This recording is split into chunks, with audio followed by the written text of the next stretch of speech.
Կառավարությունը բարձր տեխնոլոգիական արդյունաբերության ոլորտը զարգացնելու նպատակով այս տարվա հունվարի 1-ից նոր առավել երկարաժամկետ համապարփակ լուծումներով կարգավորումներով է հանդես գալու։ Ծրագրի ժամկետը 7 տարի է։ Նախարար Մխիթար Հայրապետյանի խոսքով այն ընկերությունները, որտեղ աշխատանքային միգրանտներ կներգրավվեն կամ ներգրավված կլինեն 2022-ի մարտի 1-ից, յուրաքանչյուրի մասով եկամտահարկի 60%-ի չափով աջակցություն կտրամադրվի։ Նոր աշխատաշուկա մուտք գործող աշխատակիցների մասով ընկերություններին ուղղվող աջակցությունը կրկին այս չափով կլինի, իսկ մասնագիտական վերապատրաստման կրթական ծրագրերի միջոցով վերապատրաստվող աշխատակիցների մասով ընկերությունները կստանան 50%-ի չափով եկամտահարկի աջակցություն։ Ծրագրի հիմքում դրել ենք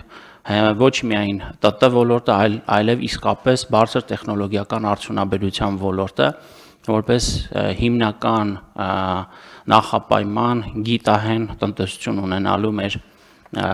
նպատակի։ Հայրապետյանը թվարկեց, թե ինչպիսի գործունեությամբ զբաղվող ընկերություններն են լինելու այս նախագծի շահառուները։ Մարտական մեքենաների արտադրությամբ զբաղվող ընկերությունները համակարգչային խաղերի հրատարակությամբ, ծրագրային ապահովման մշակմամբ, ավտոմեքենաների եւ դրանց շարժիչների համար էլեկտրական, էլեկտրոնային սարքավորումների արտադրությամբ, օդանավերի, տիեզերանավերի արտադրությամբ, այլ թռչող սարքերի արտադրությամբ, դրանց մասերի, լրամասերի արտադրությամբ զբաղվող եւ այլ ընկերություններ։ Եվ երկրորդ ուղղությունը աջակցության ծրագրերից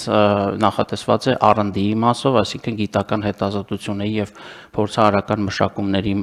մասով։ Նախարարն ասաց, որ ձևավորվելու է 6 հոգանոց հանձնաժողով, կազմված 6 գերատեսչությունից եւ ենթահանձնաժողովներ, որոնք գնահատելու են հայտերն առանձին, իսկ ապրիլի 1-ից 30-ը կլինի հայտերը ներկայացնելու առաջին պատուհանը։ Վարչապետը կոչ արեց այս ծրագրի վերաբերյալ եւս իրազեկել բոլոր հնարավոր շահառուներին։ Հրավիրեք նախարարություններ, դուք գնացեք ձեռնարկություններ, կազմակերպեք քննարկումներ մարզերում, Երևանում, աշխատանքային կոլեկտիվներում։ Պետքա տանել այս հասցնել մարդկանց, որովհետև սա մենակ ընկերությունների մասին չի, սա երկրի զարգացումը ապահովելու մասին է։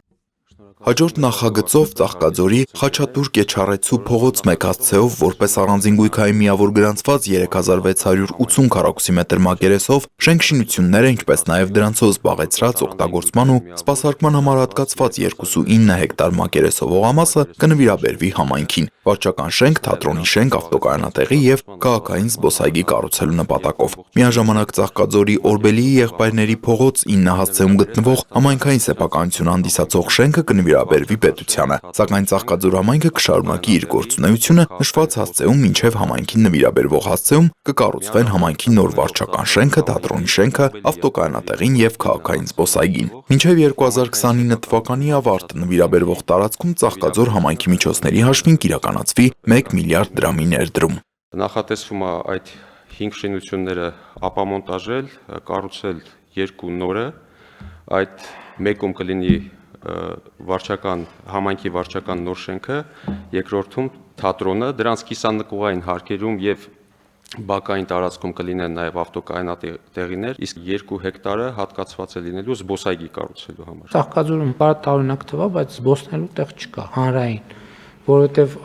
հանգստյան տներ են եւ այլ պարփակված տարածքներ են եւ զբոսայգի ունենալը շատ կարեւոր է եւ հույս ունեմ, որ կհետեւենք, որ նախագծերը զբոսայգիների լինեն ժամանակակից պահանջներին համապատասխանող։ Ուսանողների արտերկրի բուհերում սովորելու կրթաթոշակային քաղաքականությունը կվերանայվի ֆինանսավորման տեսանկյունից։ Ծրագրի հիմնական պայմանն է, որ համաֆինանսավորմանը պետք է մասնակցի նաև մասնավորը, այսինքն առևտրային կազմակերպությունը, որը պետք է ունենա առնվազն 100 աշխատող, համաֆինանսավորի կրթաթոշակն առնվազն 50%-ով, որից հետո նախատեսվում է, որ պետությունն ամեն տարի առավելագույնը 10 միլիոն դրամի չափով կրթաթոշակ կտրամադրի։ Կարևոր պայման է, որ ուսումնառության ավարտից հետո քաղաքացին պետք է առնվազն 3 տարի համապատասխան մասնագիտությամբ աշխատի կազմակերպությունում։